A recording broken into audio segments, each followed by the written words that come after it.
Hi అండి, welcome to our channel సౌర్యాస్ 123 vlog. చూసారా ఎంత చక్కగా ఉడుకుతుందో? ఏమనుకుంటున్నారు, ఇది చికెన్ కర్రీ అండి. చూస్తుంటేనే తినేయాలనిపిస్తుంది కదా, కానీ కార్తీకం కదా, ఏం చేయలేం. మా ఇంట్లో వాళ్ళ కోసం అయితే నేనైతే ప్రిపేర్ చేస్తున్నాను. దానికోసం ఏమేం కావాలో మనమైతే చూసేద్దాం ఇప్పుడు. దానికోసం ఉల్లిపాయలు, అలాగే పచ్చిమిర్చి, ఇంకా టమాటా, అల్లం వెల్లుల్లి, జీలకర్ర, ధనియాలు, దాల్చిన చెక్క, ఇలాచి, లవంగి మొగ్గలు ఇవైతే నేనైతే తీసుకున్నాను. నా దగ్గర అవైలబుల్గా ఉన్నవైతే నేనైతే తీసుకున్నాను. సో వీటన్నింటిని అయితే మిక్సీ అయితే పట్టేయాలి కదా, ఇంకా మిక్సీ అయితే పెట్టేసి మెత్తని పేస్ట్ అయితే చేసుకుందాం. ఇంకా దానికోసం అయితే మనమైతే ముందుగానే నేను చికెన్ అయితే కట్ చేసి కడిగి అయితే పెట్టుకున్నానండి. ఇది బాయిలర్ కాదండి, సొంటే ఉంటారు కదా, ఆ చికెన్ అయితే నేను తెచ్చుకున్నాను. అందులో కొంచెం పసుపుని, అలాగే 3 టేబుల్ స్పూన్స్ వరకు నేను చిల్లీ పౌడర్ని అయితే యాడ్ చేసుకున్నానండి. నేనైతే స్పైసీగా చేయాలనుకుంటున్నాను కాబట్టి నేనైతే కారం కొంచెం ఎక్కువగానే యాడ్ చేసుకున్నాను. మీకు నచ్చినంత అయితే మీరైతే యాడ్ చేసుకోండి. ఇంకా అలాగే కొంచెం సాల్ట్ని కూడా రుచికి తగ్గట్టు సాల్ట్ అయితే యాడ్ చేసుకోవాలి.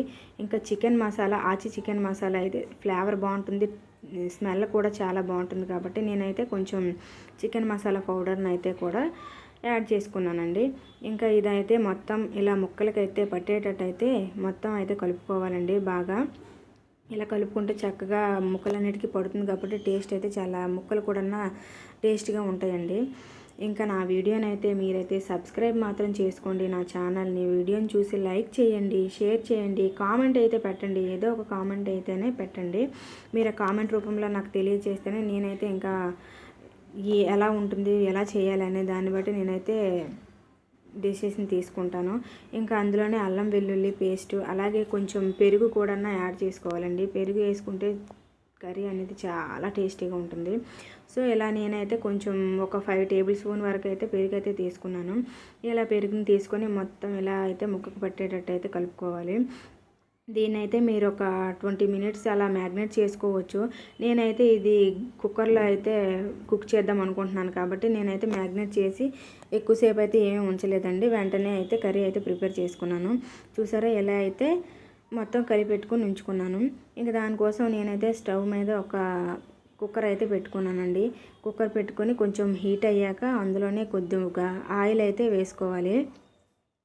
కొంచెం ఆయిల్ అయితే ఇలా వేసుకున్న తర్వాత మనం ముందుగానే ప్రిపేర్ చేసుకున్న మసాలా అయితే ఉంది కదా, ఆనియన్స్, అలాగే టమాటా ఇవన్నీ కూడా వేసుకోవాలి. అలాగే పచ్చిమిర్చి కూడా కొంచెం పచ్చిమిర్చి యాడ్ చేసుకున్నాను. ఇంకా పేస్ట్ని కూడా యాడ్ చేసుకొని ఇలా బాగా ఫ్రై చేసుకోవాలండి. పచ్చివాసన పోయేలాగా ఫ్రై చేసుకోవాలి. మనకి ఎప్పుడైనా ఆయిల్ అనేది పైకి తేలితేనే, మనం వేసిన ఆయిల్ మళ్ళీ మనకు కనిపించేలా ఫ్రై అయితేనే టేస్ట్ అనేది చాలా బాగుంటుందండి. అది ఏ కర్రీ అయినా సరే. లేదు అలా ఫ్రై చేయలేము అంటే మాత్రం టేస్ట్ అయితే అంత బాగోదండి. ఇంకా అలా ఫ్రై అయిపోయిన తర్వాత ఇలా చికెన్ అయితే మనం పెట్టుకున్నాం కదా, అన్నీ కలిపేసి ఆ చికెన్ అయితే ఇలా వేసుకొని బాగా ఇలా మొత్తం కలిపేసుకోవాలి. ఆ మసాలా ఇది మొత్తం కలిగేటట్టు ఇలా అయితే ఫ్రై చేసుకోవాలి. నేనైతే దాని మీద అయితే ఒక ప్లేట్ అయితే పెట్టి ఒక 10 మినిట్స్ వరకు అయితే కుక్ చేశానండి. చూసారా ఆ వాటర్ అయితే ఎలా దిగి ఎంత కలర్ఫుల్గా కనిపిస్తుందో. ఇంకా అందులోనే కొంచెం వాటర్ కూడా యాడ్ చేయాలి కనుక కొంచెం వాటర్ అయితే నేనైతే యాడ్ చేశాను.